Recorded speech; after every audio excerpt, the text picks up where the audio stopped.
design. The comfort for that operator. Thanks, Casey. Set, go. You can use that machine. If you're looking to go rip something that's going to take a D11, don't use that machine. It's about a D7 size, taking out wet spots in your haul roads and things like that. One other machine that I'll talk about real quick is at 623. We have one elevating scraper in our lineup, and in this application, we support. So I cleaned up, stacked up a windrow for him to haul it away. It's gonna be pretty costly to bring in a wheel loader in the truck to pick that up and chase it everywhere, versus just coming in and picking it up. Which takes a lot of thinking out of it, and also the blade cushion and stuff, which we've had forever. But it does save the machine and saves the operator. We also have auto articulation, which as I turn the front tires, it will automatically articulate the back end. We can do it forward or forward and reverse, or we can do it manually. Yeah, thanks, Carter. So a lot of different options on that machine. Standard 14-foot moldboard. The ripper on the back's an option. The push block on the front or counterweight is an option. Again, think about support. Would I want to be putting a 24 up here to do a little bit of shoulder maintenance or something? I don't want to do that. Find a lower cost motor grader to do the support work and leave the big ones out on your haul roads. So a couple different machines here. That 18 motor grader is really, I compare it to a fully loaded 16 motor grader. Increased horsepower, increased weight. Everything that is an option on a 16 motor grader is standard on an 18, and it has an 18-foot moldboard. 24 motor grader, that one's fairly loaded. It's got the optional fender on the back and has the optional operator platform on it. The ripper is standard. Ripper off to about a D7 size tractor, so if you would rip something with a D7, you can use that machine. If you're looking to go rip something that's going to take a D11, don't use that machine. It's about a D7 size, taking out wet spots in your haul roads and things like that.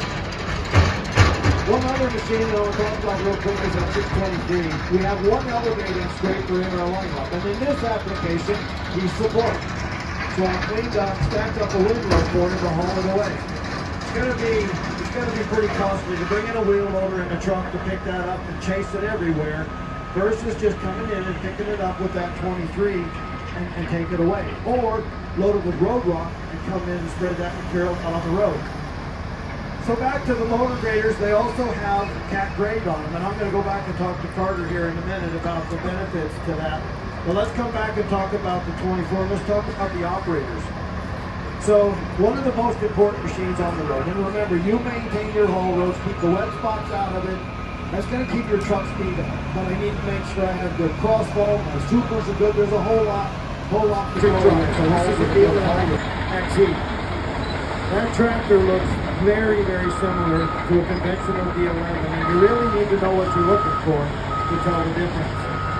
Greater power in turns, and I'm going to show that to you. This is really impressive when you watch this thing turn. Up to 20% longer machine life by going to electric. 90% common parts with a D11. 60% fewer moving parts, and the options that are available on the D11 today will be available on this D11 XE. When this tractor comes out, it will also have the ability to run command, whether line of sight, non-line of sight, or put it in your SAT fleet, which it's running in today over at our proving grounds. So this is our proving grounds machine. You can see the green light on it, just like you saw on the D9 and the drill and everything else. That is being operated with staff. So I spent a few hours the other day going to push off the dump, maybe assist the dozers if you got a dozer that needs to go do something else, you can assist for a while. We can do a little cleanup on the haul road, maybe do some spillage.